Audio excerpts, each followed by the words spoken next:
Hi, everyone. My name's Brandon Smith. I serve as one of the pastors at Village Church of Gurnee, and we're excited to bring you this series of video resources that will help us to navigate life in a coronavirus world, bringing different perspectives from people who are situated locally and have different areas of expertise that will help us to better understand the resources available to us as we are all trying to figure out how best to not just to survive, but even to thrive during this unique season of time. And we are joined today by Dr. Deborah Winiger. Dr. Winiger is one of the physicians with North Suburban Family Practice, and we are grateful to have her with us today.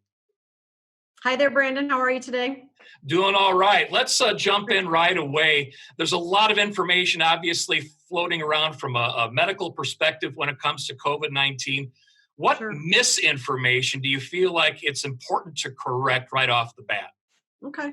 I think what's really important is for people to understand this is a real thing. I think there's still a lot of that thought out there that this is something made up or not as bad as you think, but sitting on the front lines and actually seeing people who are ill and knowing the number of people, that this is real. This is not something that is made up, and it affects everyone. Even if younger people may not necessarily get sick, they have to remember how much they're a vector to the infection. So I think that's important also, that people think, oh, I'm young, I'm healthy, I'm not going to get this. And well, most likely if you do, you're going to be okay, but you might give it to somebody else who's not so healthy. So I think those are probably two of the biggest things I would think about that people need to realize are not true.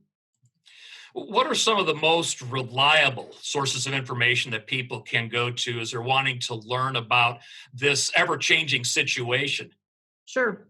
So obviously the CDC, which is a great resource for anyone, has a coronavirus page that's got some good, and it's really user-friendly information. But also our local hospital, I'm part of Advocate Condell Hospital, I'm part of the Advocate Network, and on their website, they have a wonderful patient page that goes through a symptom checker of, here's what symptoms I have, do you think you might have this, resources and things like that. So I think those are two good areas of, there's obviously lots of things out there, but I think those are two good, one local, one kind of on a national side of things. If we want to prevent the spread of COVID-19, what are some practical things that people can do, both from a standpoint of playing offense and playing defense? Sure. So obviously staying at home, important thing. And, whether we're mandated or not, I think that's important to kind of remember that. So limiting your contacts as much as you can, and then being smart when you are out. So, washing your hands, not touching your face, wearing masks. I think, our communities haven't quite made that a mandate, but I think it's a smart thing for most people to do when you're going to be out at a store or a gas station or interacting with people you don't know.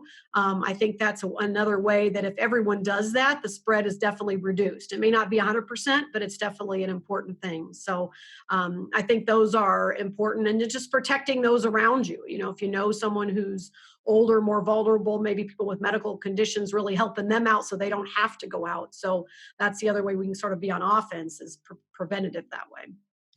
You mentioned a moment ago resources available from a local perspective and a national perspective.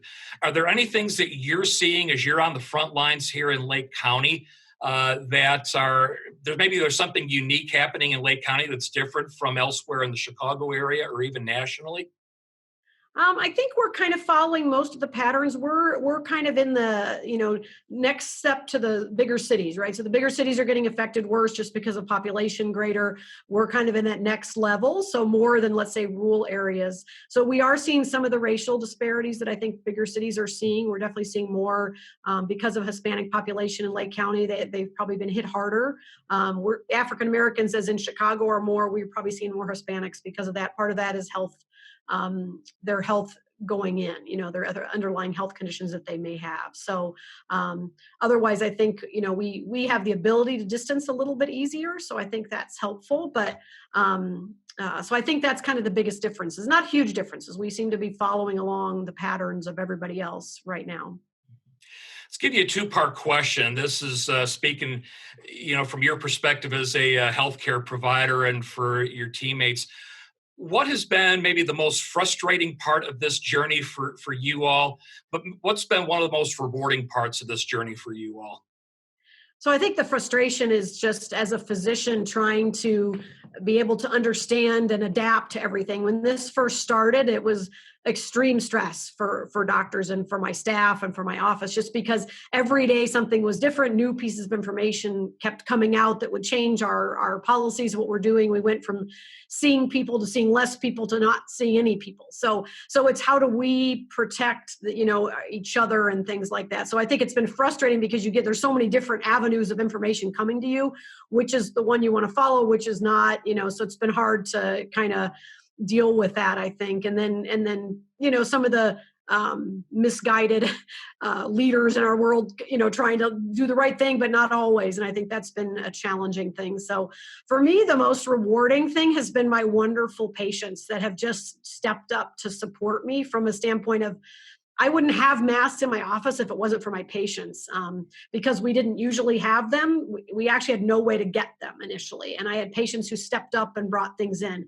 I had a family that had 3 kids that wrote me letters. Each of the kids wrote me a little note saying, thinking about you and that. And I had patients just actually send me emails through our patient portal, just praying for me, and that was a wonderful thing, because those little things at the beginning really got me through. You'd see 20 emails and you're like, oh my, I have to answer all these emails. And then one of them would just be, hey, I just want to let you know I'm thinking about you and praying about you. So that's been the most rewarding thing for me. Let's pick up on that a little bit. For you, as someone who's a practicing physician, but also a practicing Christian, give us a little bit of a glimpse as to how God has just been at work in your own life during this COVID-19 outbreak. Sure. Well, I think my prayer life has really increased. I think the only way I made it through the first few weeks of this was I prayed every day on the way to work, and just praying for, guidance, for wisdom, for patience, for, managing stress, so that was kind of what helped me through that. Obviously the connections with love patients that are Christians, my Christian friends, my small group, they reached out to me, I think so that, and just connecting with people, I think a little bit on those grounds that, more so than we used to do. So I think that's helped. And just having that peace that we know God has a plan for this. As a physician, I can share that with a lot of my patients. We don't know exactly what his goal was for this pandemic to happen. Lots of people speculate, but I think just knowing he has a plan and he's going to get us through. And, some of my patients have said, hey, if this is my time, then God chose this to be my time. And others say, no, I've got a place to be right now. And, that God's put me here to do these things. And hopefully that's where God put me right now, is to be there for my patients, my family, to be able to be supportive. On the subject of prayer, are there any specific things that, for those who are watching, who want to be praying for you and other healthcare providers, what are ways that people could be praying for you all right now? I think, just praying for patients, for, again, for wisdom. Tough medical decisions have to be made sometimes, and praying for that guidance in that respect. So, and praying for rest. I think that's something too that we just, many of the doctors, I'm kind of lucky being in more of an outpatient setting, but some of my colleagues that are working 12-hour shifts every single day at the hospitals just need to have that pray, just to be able to take a break and get a break for that. So I think those are the things to pray for. And then that pray for our community to support us by taking care of themselves so we don't get overwhelmed. That's important, if to pray for people's patience. And even though it's a tough time, we all want to open up, we all want to do things, but we've got to do it the right way. And if we don't, we'll overwhelm us. So I think pray for our leaders too, to make good decisions in that respect, so that it'll help us in the end. Is there anything else on your mind or heart that you want to share with those watching before we wrap up today? I think, just everybody help each other. I think reach out to your doctor if you have questions. I think that's one thing that's really important. We're here for people. We don't want people running to the emergency room or being worried and doing things. Just call us, help us. We can make a decision. And I encourage people, I've dealt with so many people that are anxious during these times. So just trying to find time for prayer. If you're home and not working, you don't have anything to do, try to find some structure, try to exercise, reach out to people you haven't talked to in a while. Try to reach out to people who need your help, that may be able to do things. I think so many people are shut in and can't can't get out, and that's really depressing and causing a lot of anxiety. So I think that helps with people that have some structure and have something in their day, prayer, quiet time, exercise, all those kind of things. So I just encourage people to try to help themselves that way. Everybody feels a little anxious and a little on edge, but I think we can turn that into hopefully positive things by helping those around us that need us, or reaching out to maybe just a friend. And sometimes just that phone call makes somebody's day.